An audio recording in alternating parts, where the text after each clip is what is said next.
chers élèves, j'espère que vous vous portez très bien.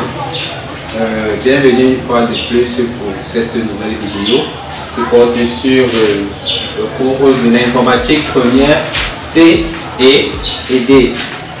Voilà, il faudrait vraiment encourager les instigateurs du projet, c'est-à-dire École virtuelle africaine, qui ont mis ce programme sur pied pour vous aider.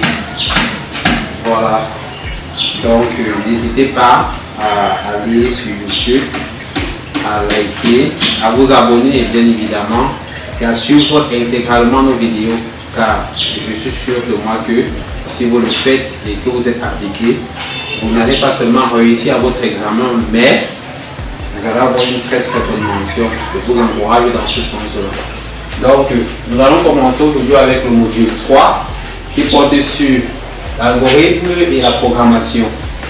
Donc, on commence avec la leçon 1 qui porte sur le rappel des notions de base, et ensuite nous allons directement vous montrer comment on utilise les structures algorithmiques.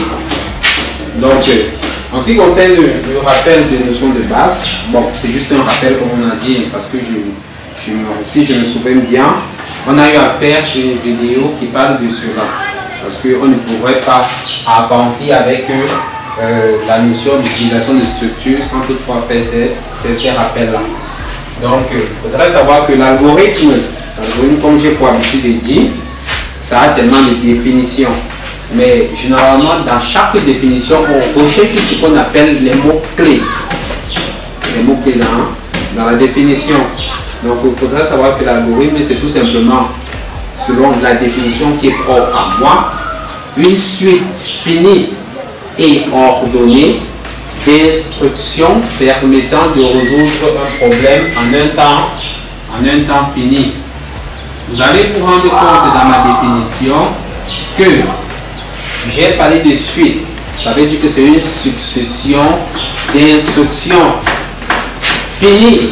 Ça veut dire que ça doit avoir un arrêt. Ça doit automatiquement s'arrêter quelque part. Si ça ne s'arrête pas, c'est très problématique.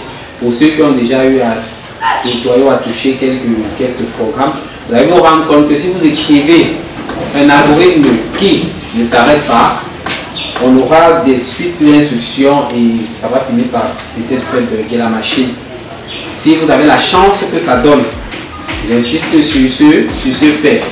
Donc, suite finie et ordonnée, ça veut dire qu'on respecte une étymologie d'étapes prédéfinie, d'instructions permettant la résolution d'un problème en un temps fini. Ça veut dire que votre programme doit bien évidemment avoir un temps de début et un temps de fin.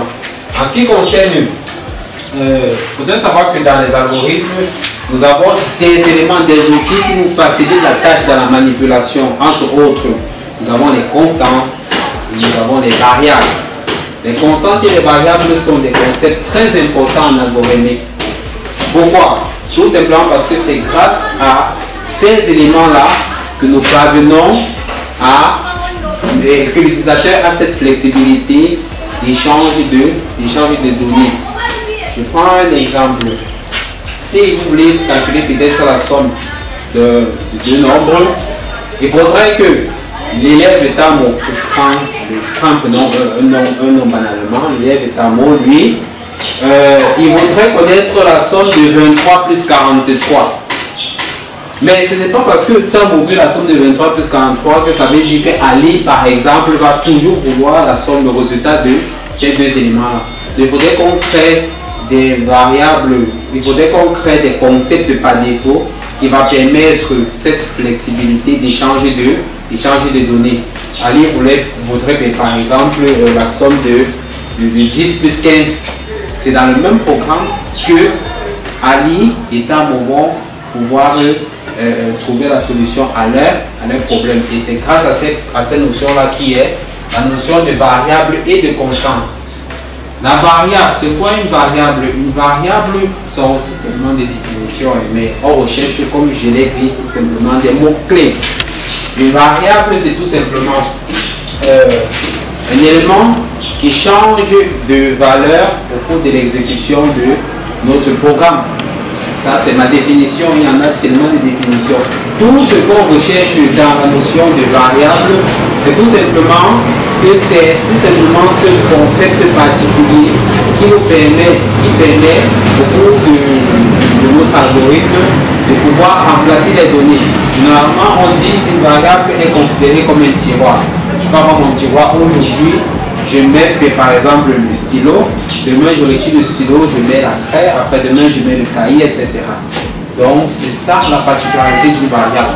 Par contre, une constante, lui, il est cet élément qui ne change pas de valeur au cours de l'exécution d'un programme. Ça veut dire que du début jusqu'à la fin de notre algorithme, lui, il a une valeur par défaut qui ne change pas. Donc cette valeur reste jusqu'à la fin. Et vous allez vous rendre compte que si on essaie de recadrer cela en mathématiques, vous allez voir qu'on a des exemples par défaut de constantes, comme pi par exemple. Si je dis pi, tout le monde va dire qu'il est égal à 3,14. Si on est, je crois, de la classe de 6e à la classe de 3e. Mais lorsqu'on porte là, on va essayer de tendre avec la virgule. Parce que ce sont des valeurs standards, ce sont des valeurs par défaut. Voilà. Donc j'ai expliqué ce que c'est qu'une variable, j'ai expliqué ce que c'est qu'une constante. Et je tiens tout simplement à vous faire comprendre que si vous définissez ou si vous déclarez vos variables avec un type donné, sachez que ce type ne va pas changer jusqu'à la fin de votre algorithme. Vous ne pouvez pas bien déclarer une variable qui est de type entier, mais on se rend compte qu'au fur et à mesure qu'on avance avec votre algorithme, que vous manipulez plutôt les chaînes de caractères par exemple. Donc j'utilise ces termes pour basculer dans la notion de type. Comme en mathématiques, en informatique, nous avons aussi des types qui ne changent bien évidemment pas. Parce qu'en mathématiques, on connaît l'ensemble N, qui est l'ensemble des nombres naturels, l'ensemble R, l'ensemble Q, l'ensemble R, etc. Donc sachez qu'en informatique, on a des types. On a des entiers qui permettent de manipuler tout genre d'entiers que vous connaissez. Si on est en mathématiques, on devrait parler de l'ensemble Z. Voilà, dans les entiers relatifs, que ce soit positif ou négatif. Le plus important, c'est qu'ils soient des entiers. Nous avons des réels, nous avons des chaînes de caractères, nous avons des types caractères, et nous avons un type très spécial que j'affectionne et que j'aime beaucoup, qui va nous aider pour pouvoir mieux expliquer la manipulation des structures que nous verrons tout à l'heure. C'est le type booléen. C'est un type très spécial qui a uniquement deux valeurs. Si on est en binaire, on va parler de 0 et 1. Lorsque nous sommes dans le jargon littéraire, on va parler de true ou false, ou vrai ou faux. C'est tout. Ce sont les deux valeurs que nous avons dans ce type. Donc je pense que là, c'est tout pour le rappel. Et on va directement transiter avec l'utilisation des structures en algorithmique. Bon. Donc nous allons directement passer à la deuxième partie qui est l'utilisation des structures en algorithmique. Donc il faudrait savoir qu'on a plusieurs types de structures. Nous avons les structures alternatives ou encore les structures conditionnelles. Nous avons les structures répétitives ou encore itératives. Et nous avons les structures séquentielles ou linéaires. C'est vrai, j'ai mis en grand 1 les structures alternatives, en grand 2 les structures répétitives et en grand 3 les structures séquentielles. Mais je préfère d'abord commencer par cette notion-ci. Donc il faudrait savoir que quand on parle de structures séquentielles ou structures linéaires, c'est tout simplement un simple programme en algorithmique. Je prends un exemple. Si on demandait d'écrire un algorithme qui permet de faire la somme de deux nombres, dès lors que j'ai fait un truc de ce genre, algorithme somme, par exemple, disons je prends AB. Je suppose que je suis en train de vouloir manipuler les entiers. Voilà. Début. Je demande à l'utilisateur d'entrer ses valeurs. Entrer la valeur 1, la valeur 1 par exemple, on va mettre ça dans mon A. Ensuite, je demande d'entrer la valeur. Je demande d'entrer la deuxième valeur. Entrer la valeur 2. On va mettre ça dans ma deuxième variable. C'est la somme qu'on veut. Ça veut dire que j'aurai une variable somme ici. Voilà. Et je tiens à rappeler que A et B sont des variables d'entrée. S, c'est la variable de sortie. Donc, il existe trois catégories de variables. Nous avons les variables d'entrée, nous avons les variables de sortie, nous avons les variables intermédiaires ou les variables locales. Je pense que à la vidéo qu'on a eu à faire, on a mieux expliqué ce concept. Donc, quand je mets somme reçoit A plus B, voilà, la somme sera calculée. Et par la suite, j'affiche la somme. Je peux dire la somme est deux points somme, la somme est deux points S. Donc en gros, ce programme que je viens d'écrire, c'est un exemple de structure séquentielle. Vous voyez que ça n'a pas fait intervenir une condition, une structure alternative, ça n'a pas fait intervenir une structure répétitive. Donc c'est tout simplement un algorithme simplement, à proprement parler, un simple algorithme qui est considéré comme structure séquentielle ou linéaire. Donc revenons sur l'utilisation des structures en algorithmique. Cette fois-ci, nous allons essayer de mieux vous expliquer ce que c'est que les deux autres structures. Nous avons la structure alternative ou conditionnelle. C'est tout simplement cette structure qui vous permet d'effectuer un ensemble d'opérations si il y a une condition qui est respectée. Donc ça veut dire qu'ici il y a déjà des conditions qui interviennent à l'intérieur. Je prends un exemple simple, un exemple monnaie courante.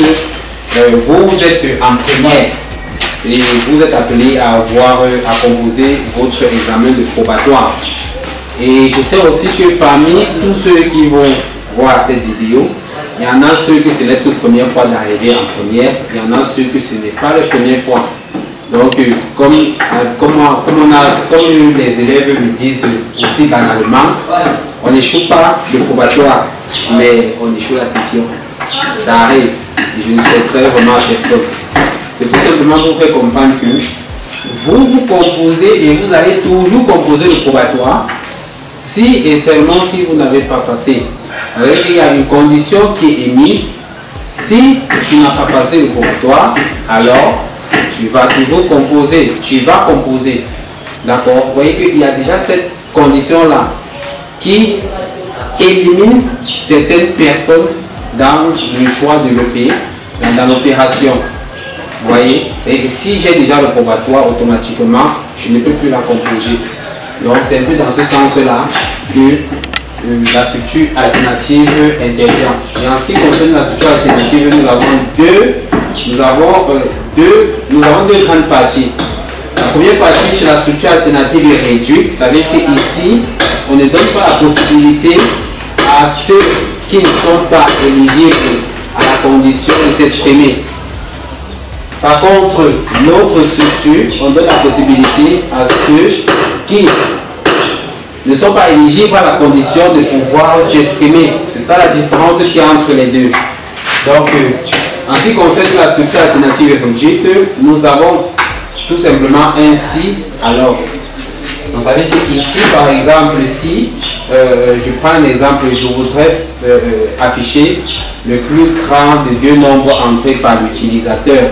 Vous voyez que l'utilisateur lui va entrer deux nombres. Lorsque dans votre programme, vous allez prendre ces deux nombres et stocker dans deux variables, vous allez émettre directement la condition. Ici, on veut le plus grand. Vous allez dire que si A est supérieur à B, alors on affiche A. C'est tout. Si maintenant mon A n'est pas supérieur à B, rien ne va se passer. Vous voyez un peu? Donc c'est ça la limite qu'il y a avec cette structure alternative. C'est la raison pour laquelle on parle de structure alternative réduite. Donc c'est dès lors que la condition est vraie, alors on fait l'instruction. Si la condition n'est pas vraie, on ne fait rien. On sort tout simplement de notre structure. Par contre, lorsqu'on a affaire à la structure alternative complète, vous allez vous rendre compte que ici, si la condition est vérifiée, c'est-à-dire que si la condition est vraie, alors on ferme l'instruction. Ça, on appelle ça vraiment l'instruction A.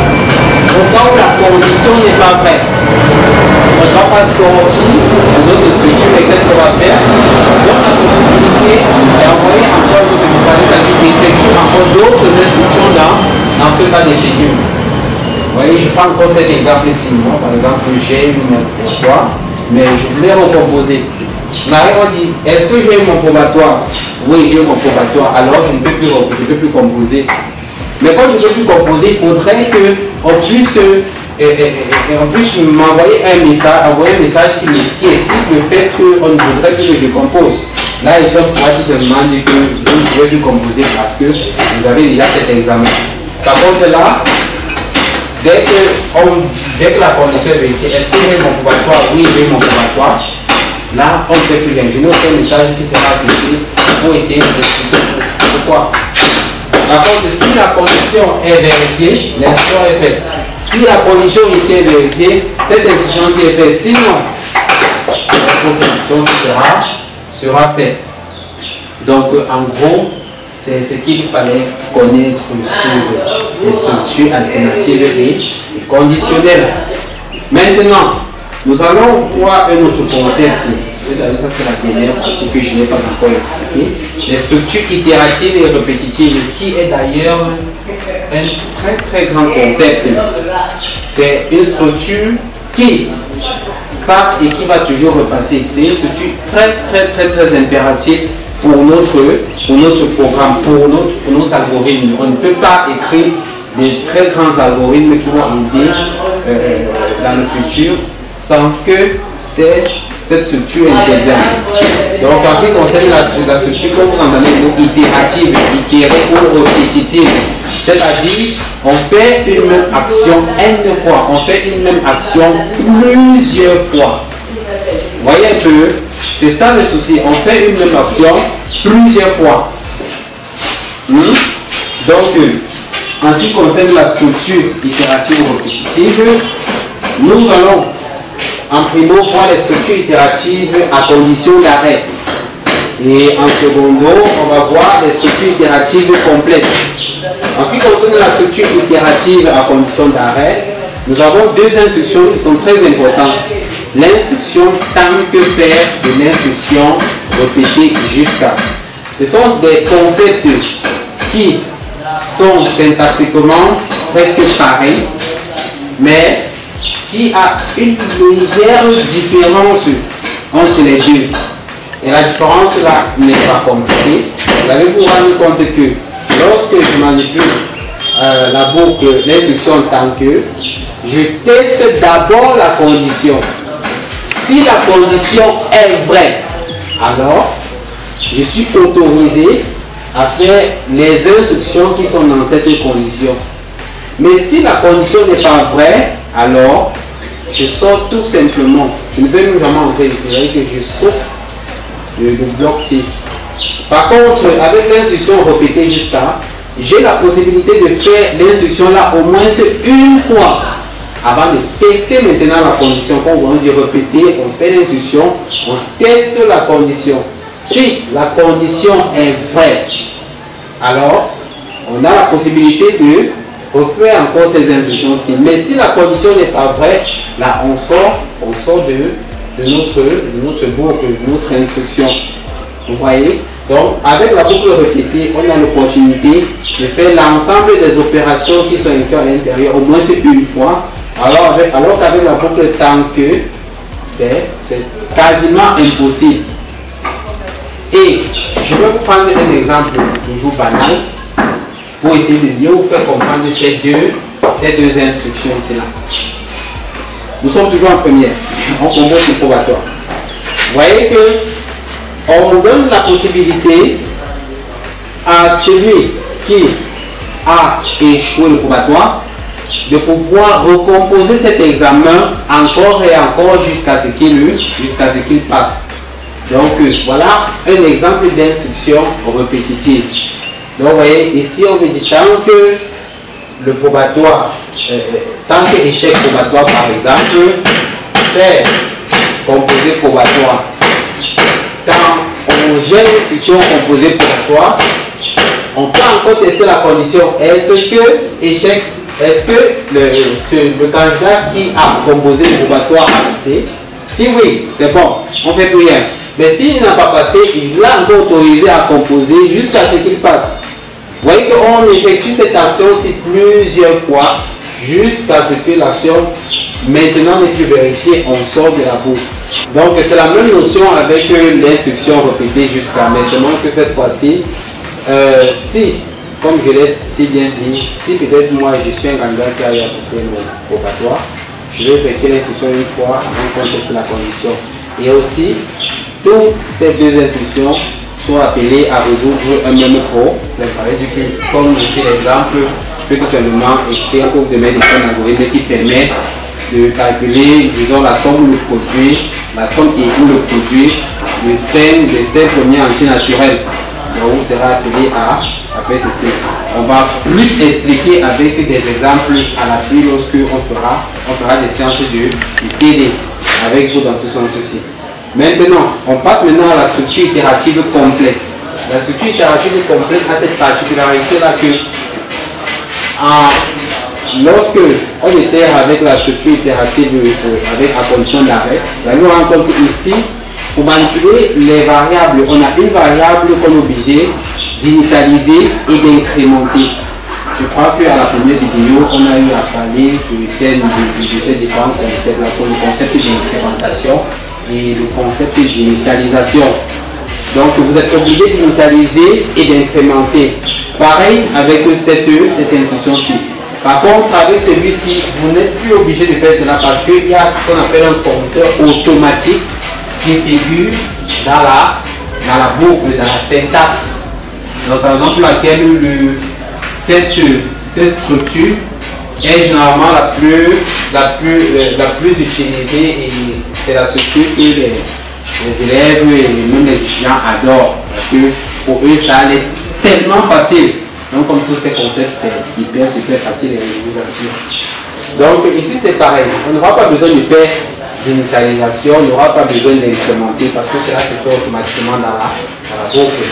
Donc comme vous voyez la syntaxe, on dit pour ça c'est la variable que je déclare, la variable qui est censée être initialisée dans ma boucle tank et ma boucle répétée. Ici, l'initialisation se fait directement au niveau de la déclaration syntaxique de notre instruction.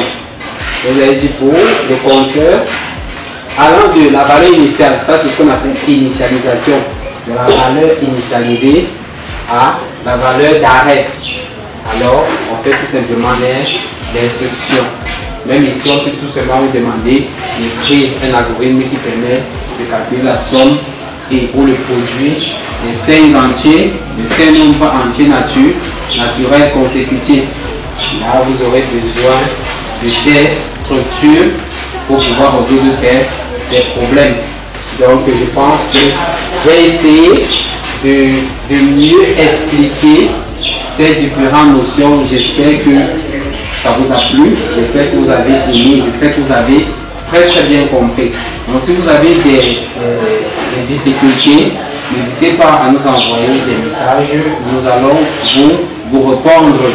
N'oubliez pas, allez sur notre page Facebook, allez sur notre page YouTube, vous likez et vous abonnez. Ça sera hyper super important pour vous et pour nous. Vous encouragez aussi vos frères, vos cadets à le faire, vos amis, et aussi vous encouragez vos parents à sensibiliser leurs amis dans ce sens-là, parce que c'est nous tous qui gagnons, et si nous gagnons, c'est le Cameroun qui gagne. Je vous remercie.